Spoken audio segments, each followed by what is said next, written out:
Ó Deus, nós queremos nesse momento também em tua presença, ó Deus, render aos teus pés, Pai, pedir, ó Pai, ao Senhor, em nome de Jesus, que o Senhor, ó Pai, venha, ó Deus, capacitar mais e mais a vida da Márcia. Cremos, ó Pai, que o Senhor já ministrou o coração dela, o Senhor já falou, ó Deus, ao coração dela, ó Deus, a palavra que o Senhor tem para as nossas vidas essa noite.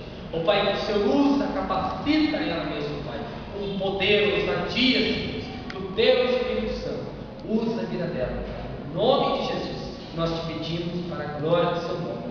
Amém. Amém. O senhor acabou de cochichar aqui no meu ouvido que eu fosse lá para cima, mas eu não estou preparada. Eu acho muita responsabilidade. Eu acho que lá é lugar de pregador tarimbado. E como eu sempre procuro, como sempre eu digo, né? Eu não sou pregadora e o meu trabalho, uma das minhas atividades é dar aula. Então eu me sinto um pouco professora só. Eu acho que a minha pregação parece mais uma aula do que uma pregação. Então eu conto com a ajuda de vocês, que eu acho que vai ser assim, parecendo uma aula com chamado oral. Então fiquem atentos que eu vou estar pedindo a interferência de vocês. Então deixa eu contar um pouco para vocês como é que foi a minha decisão por essa palavra. Eu já vinha pensando um pouco sobre isso, de acordo com a última palavra que eu trouxe para vocês. Alguém lembra qual foi? Eu trouxe a palavra aqui pela manhã. Alguém se lembra? Não, ele está chutando ali, mas não. Depois de Pentecostes eu ainda falei mais alguma coisa. Se ninguém lembra, então eu vou falar. Eu falei sobre a influência que os pais têm na nossa vida, né? Tanto a autoridade e como a gente deve se portar enquanto pai para dar o exemplo para os nossos filhos, né? E Deus enquanto nosso paizão. Então, pensando nisso, eu fui amadurecendo a ideia e fiquei com vontade de falar também sobre outras figurinhas importantes na educação dos filhos. O Márcio fez uma colocação no final da pregação dele, que também me motivou a falar sobre isso. E durante essa semana teve uma data comemorativa que bateu martelo nos meus pensamentos. Alguém sabe qual foi essa data? Dia dos Avós, muito bem. E aí eu peço para o Márcio, para ele me ajudar aqui a quebrar o gelo. Coloque lá aquelas duas palavras que você falou que lembra de ouvir o teu avô dizendo.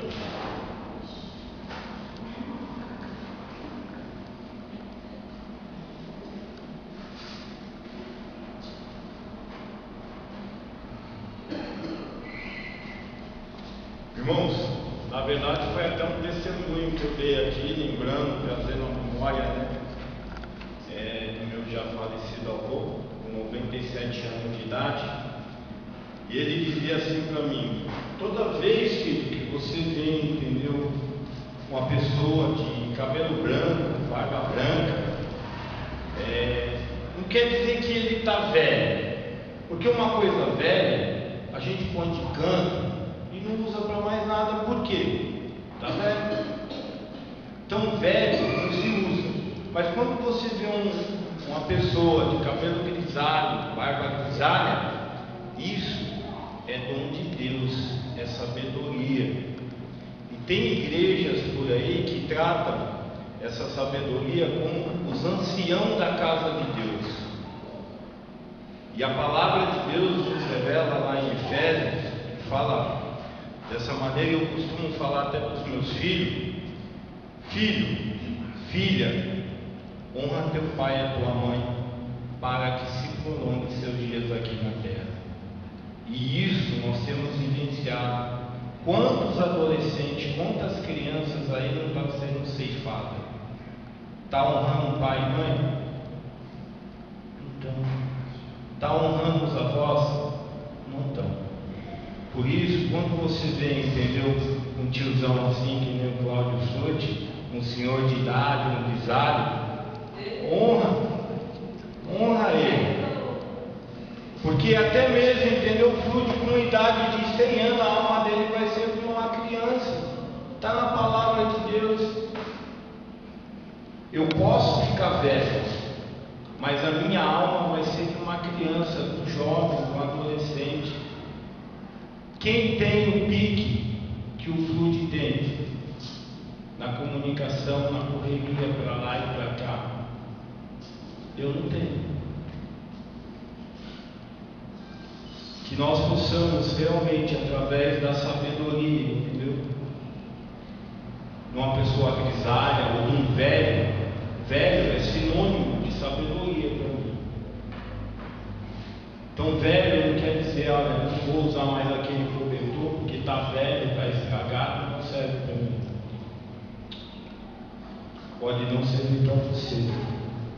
Você está dormindo aquecido? Não pense. Depois de você tem gente lá fora na rua. Obrigada, Márcio. O Márcio já fez metade da palavra para mim.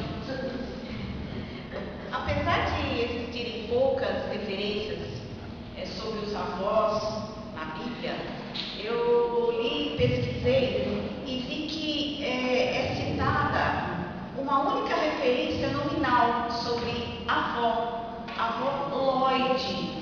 E ela é citada em 2 Timóteo 1:5. Alguém pode ler para nós? Quer ler, Maria Alice? 2 Timóteo 1:5.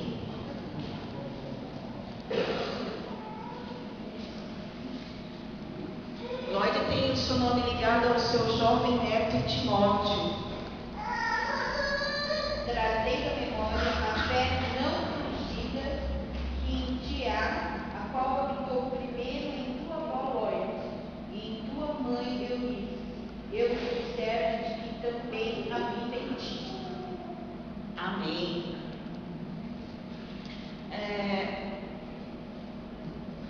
O que acontece hoje em dia é que muitas vezes a presença dos avós é assim muito importante, porque de acordo com as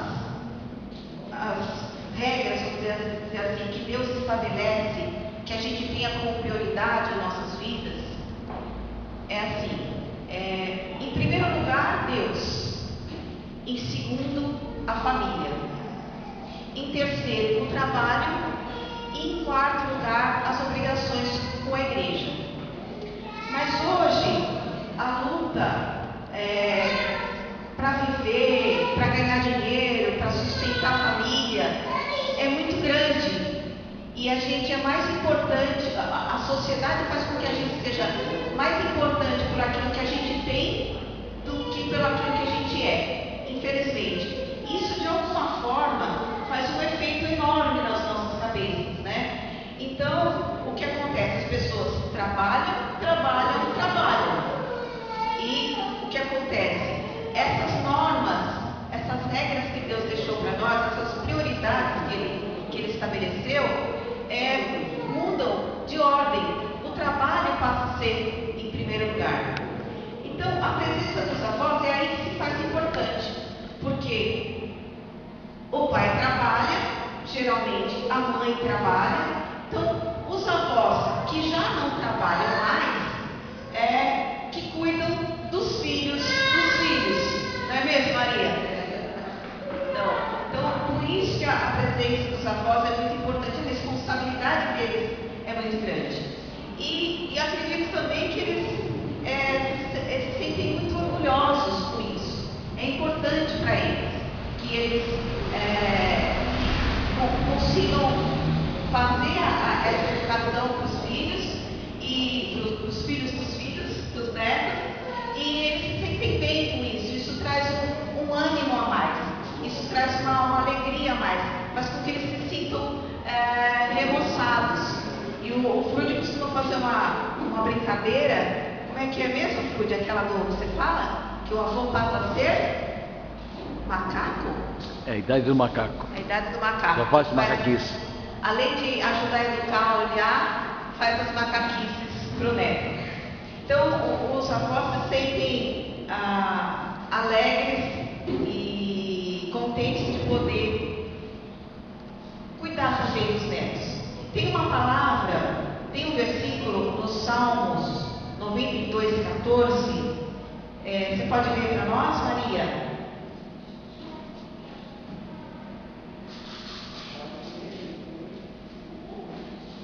Que fala dessa alegria dos avós participarem. Na delícia ainda darão frutos e floresceram. Amém. Ou seja, é a maneira do mais velho, do mais experiente florescer através da educação dos netos. Então, a Bíblia, ela honra o velho, né? E eu vi, enquanto eu estudava, duas maneiras de honrar o velho. O velho, o ancião, né? O ancião enquanto aquele da idade madura, e o ancião enquanto classe social. No Egito antigo, né, na sociedade hebraica, os anciãos eram uma classe social e eram muito respeitados. Então o Senhor ordenou que os anciãos, a forma correta é anciãos, fossem honrados e respeitados. Isso está lá em Levítico 19:32. Lê pra gente, Sandra.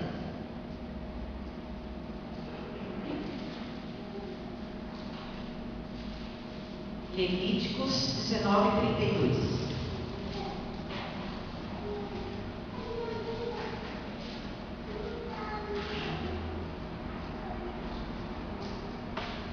Diante das cãs te levantarás, honrarás a presença do ancião, temerás o teu Deus.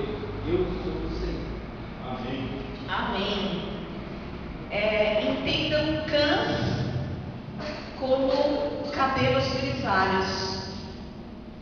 Eu aprendi bastante com essa pregação. Eu fui ao dicionário e vinha na Bíblia e conheci coisas novas. Eu não sabia disso. Cães quer dizer cabelos grisalhos.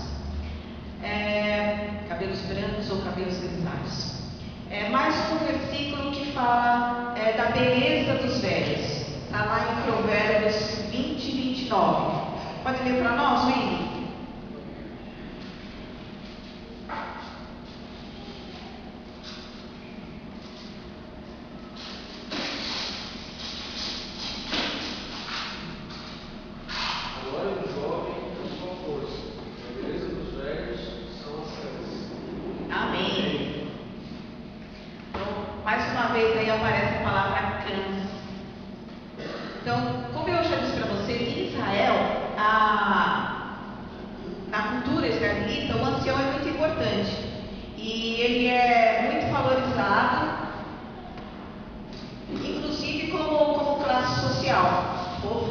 Foram os líderes anciãos que ajudaram Moisés na liderança, né, do povo. Isso está lá em Isaías 3:2. Lê pra gente, Thalita? Isaías 3:2.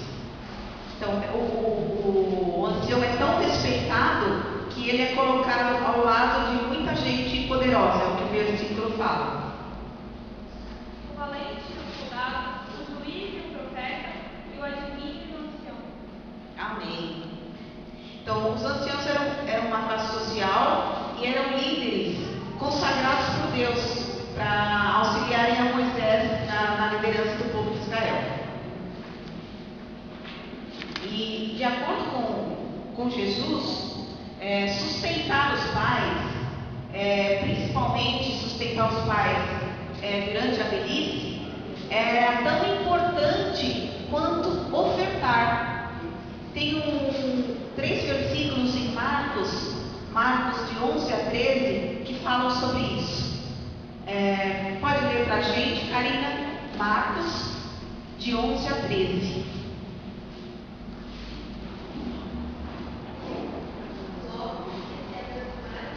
Deixa eu pôr o microfone para ela, que a voz dela é baixinha. Marcos 7, de 11 a 13.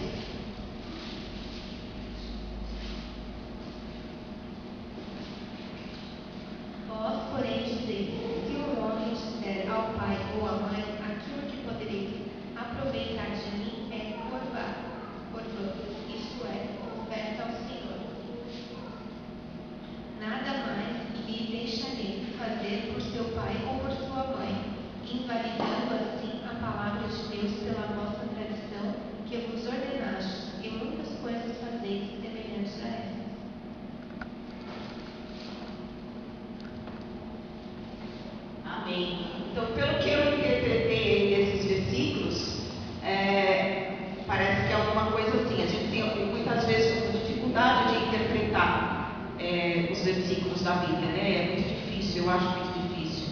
Então eu entendi assim que Deus fala que nós temos que ofertar na casa do Senhor. Porém, se entre ofertar na casa do Senhor e fazer alguma coisa pelos seus pais, se você tiver que escolher, escolha fazer pelos seus pais. Deixe momentaneamente de lado a oferta do Senhor. Então, todas essas coisas eu quis falar, motivada aí pelas coisas que eu comentei com vocês, que o Márcio falou e que a gente vê acontecendo aí, o desrespeito para com os idosos, né, nos nossos dias. Toda essa situação nos dias atuais fez com que alguns grupos sociais, alguns ministros religiosos, o próprio governo e também algumas organizações não governamentais tivessem a preocupação de fazer um conjunto de regras que documentasse, que estabelecesse algumas orientações no sentido de cuidar dos nossos idosos. Eu estou falando do Estatuto do Idoso, né? Esse pessoal se reuniu, teve algumas lideranças, parece que quem começou foi uma associação de, se alguém tiver conhecimento, por favor me corrija, mas me parece que surgiu uma associação de aposentados e depois a coisa foi crescendo. Teve um projeto de lei do deputado Paulo Paim, se eu não me engano, e que se formalizou com a lei número 10.471, de 1º de outubro de 2013, que foi uma das grandes conquistas que o Brasil teve com a terceira idade. E eu trouxe aqui para quem quiser dar uma olhadinha.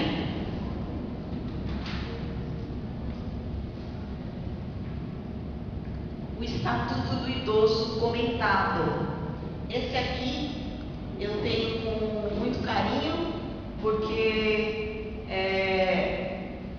um dos coautores foi a pastora Gladys, pastora que me recebeu na Igreja Metodista, juntamente com o seu já falecido marido, Carlos Walter, e o filho dele, filho do Carlos Walter, Carlos Eduardo da Silveira. Eles se reuniram e montaram o Estatuto do Idoso, só que ilustrado com citações bíblicas. Então está muito interessante. Depois, quem quiser dar uma olhadinha, eu guardo com muito carinho. Eu lembro que eu e o Cláudio fomos no lançamento do livro dela, e foi uma coisa muito interessante eles terem pensado nisso. Eles, vou até ler um pedacinho, eles oferecem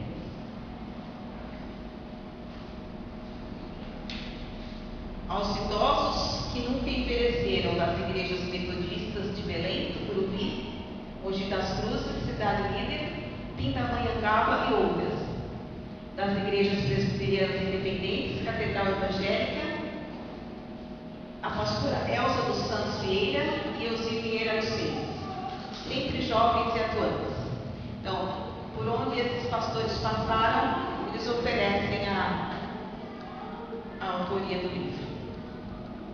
Então, gente, em síntese, a ideia é que a gente pregue que cabe à família, o que está escrito aqui nesse livrinho, é que cabe à família, em primeira instância, e depois ao Estado e à sociedade como um todo, zelar pelo cumprimento desses direitos e garantir aos mais velhos uma qualidade de vida digna.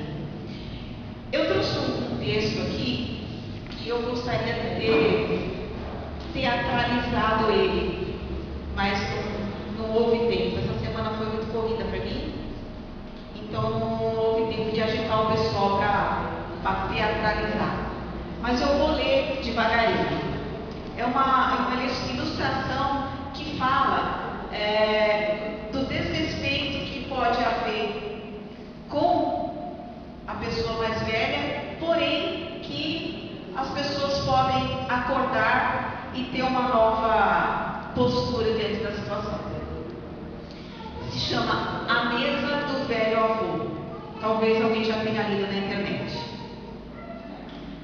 Um frágil e velho homem foi viver com seu filho, nora e seu neto, de 4 anos.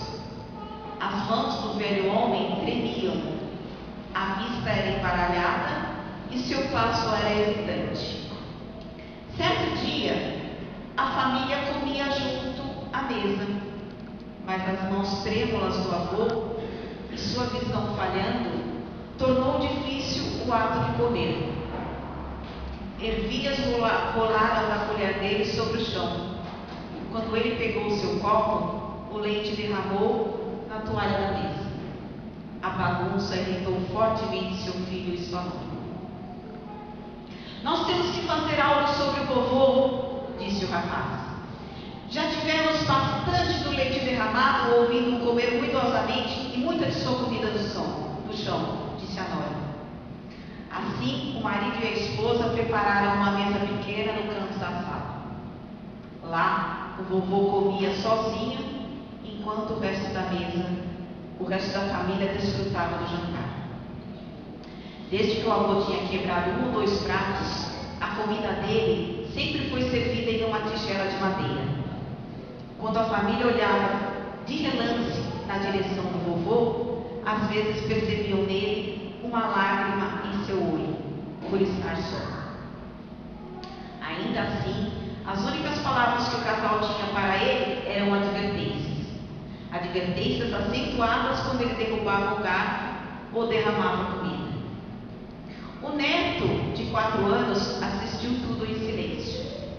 Uma noite antes da ceia, o pai notou que seu filho estava brincando no chão com sucatas de madeira. E o pai perguntou docemente para a criança: Filho, o que você está fazendo? E da mesma maneira dócil, o menino respondeu: papai, eu estou fabricando uma pequena tigela de madeira para você e a mamãe comerem sua comida quando eu crescer. O menino sorriu e voltou a trabalhar. As palavras do menino golpearam os pais, que ficaram mudos. Então lágrimas começaram a fluir em seus olhos. Entretanto, nenhuma palavra foi falada. Ambos souberam o que devia ser feito. Aquela noite, o marido pegou a mão do vovô e com suavidade o conduziu para a mesa familiar. Para o resto dos seus dias ele comeu sempre com a família. E por alguma razão, nem o marido nem a esposa pareciam se preocupar mais quando o lugar era derrubado ou quando o leite era derramado, ou se a toalha de mesa estava suja. As crianças são notavelmente perceptivas. Os olhos delas sempre observam, suas orelhas sempre escutam, as suas mentes sempre processam as mensagens e eles absorvem. Se ela nos vê pacientemente providenciar uma atmosfera feliz em nossa casa, para os nossos familiares, eles nos imitarão. E aquela atitude eles guardarão para o resto das vidas. Sejamos sábios construtores de bons exemplos de comportamento, de vida em nossas funções, sejam quaisquer que elas sejam. Então, como eu disse, essa palavra eu trouxe em continuação àquela que eu havia trazido com relação aos pais. Que os avós, os pais, sejam bons exemplos para as suas famílias, para os seus jovens, para os seus filhos. Amém? Amém. Então agora eu queria pedir para os avós virem aqui à frente. Quem é vovô, quem é vovó?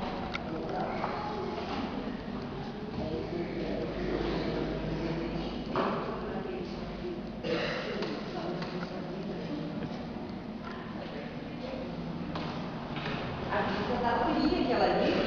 É Bisa?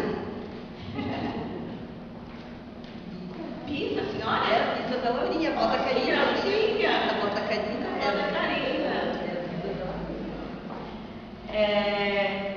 E queria pedir para um jovem ou um juvenil que tivesse idade para ser neto desse pessoal vir fazer aqui uma oração para eles. E aí eu vou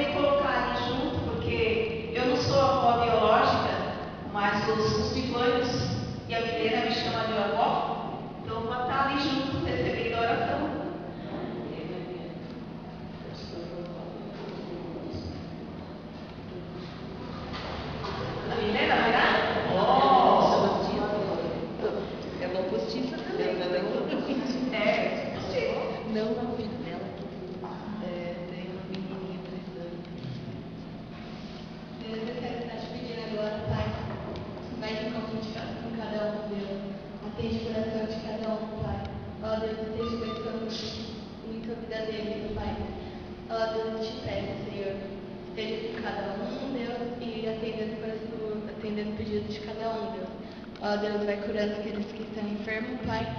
Ó Deus, eu te peço, abençoe eles mesmo, Deus. Amém. Amém.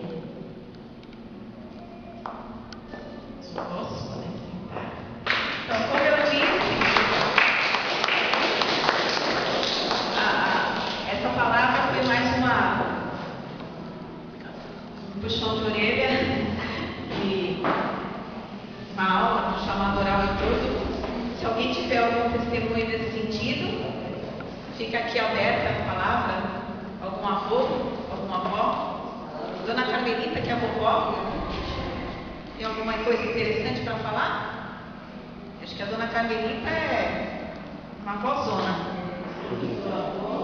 Sou avô. Eu sou mãe e sou pai, né? Exatamente. Com a ajuda de Deus. Sou eu também. Amém. Obrigada, gente. Tudo que é uma palavrinha.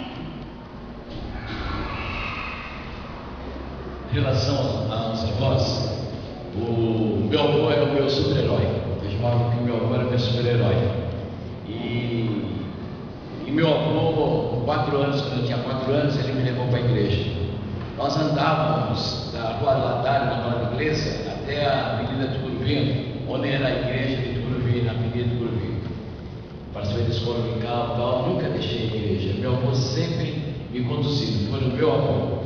Meu pai viajava muito, então ele estava um pouco ausente, né? Mas o meu avô sempre presente. Eu dormia muito, mas muito, na casa dos meus avós. Minha avó fazia aquilo que nós gostávamos, fazia polenta, aquela polenta gostosa, frita, nossa. Aí quando eu ia na casa do meu avô fazia aquele bolo de fubá, ele fazia aquele bolo. E aí nós mudamos de São Paulo, fomos morar em Sorocaba, que meu pai trabalhava nas mediações das cidades. E através dessa, como se fala, viagens e tal, eu comecei a congregar na Igreja Metodista em Sorocaba. Lá eu conheci o pastor João Inácio da Silva e sua família, né? E foi numa juvenília, aí em Juvenil, né? Presidente de juvenis, foi numa juvenília em 68 que eu participei, e foi lá que eu tive minha conversão. Na juvenil em 68 em Guaratinguetá. E através disso fiz a minha pública profissão de fé. E aí mandei um telegrama, naquele tempo era telegrama, né? Não era através do Face, alguma coisa assim. Mandei um telegrama para o meu avô convidando para ver se ele queria ser o meu padrinho, né? Porque foi ele que me conduziu. E graças a Deus ainda continuo na igreja. Então, com 4 anos, então eu estou honrando o que o meu avô fez, né? E sei que ele está lá em cima, dando em tudo daí graças. E essa Bíblia foi do meu avô, era dele. E essa Bíblia nós vamos passar de geração a geração. Então é de avô para neto. Então eu vou passar para o meu neto, viu, Derek? Você que está ouvindo, se você está vendo e tal, essa Bíblia vai ser sua, porque isso é um tesouro. Isso é um tesouro de família, é um tesouro de Deus, onde você ensina a criança o caminho que deve andar. E tenho certeza que você vai conduzir bem. Amém. Amém. Só uma curiosidadezinha.